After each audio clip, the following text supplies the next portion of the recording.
এটা হলো গ্রামের চিরচরিত সেই রূপ, গাছপালায় ভরপুর, চির সবুজ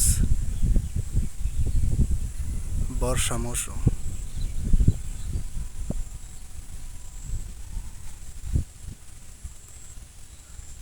এক পাশে বিল আর এক পাশে গ্রাম, ওই যে বিলের মাঝখানে ওই পাশে আরেক গ্রাম।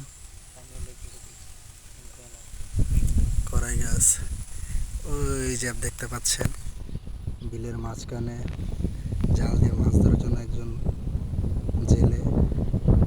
এই দৃশ্যটা গ্রামে একটা চিরচরিত রূপ, এই দৃশ্য সবসময় দেখা যায়। আর গ্রামের এই যে এই মাছগুলোকে গ্রাম্য ভাষায় বলা হয় দেশি মাছ। টাকি, পুঁটি, কাইকা, ভেড়া, যত প্রকারের দেশি মাছ সবই এদের জালে ধরা পড়ে এবং সারাদিন সারা রাতের পরদিন সকালে গ্রাম্য মার্কেটে যে তারা বিক্রি করে। দেখছেন পানিতে থই থই করতেছে, আকাশ মেঘলা।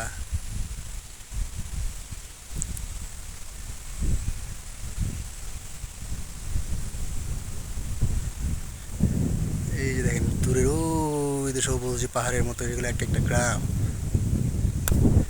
চারপাশে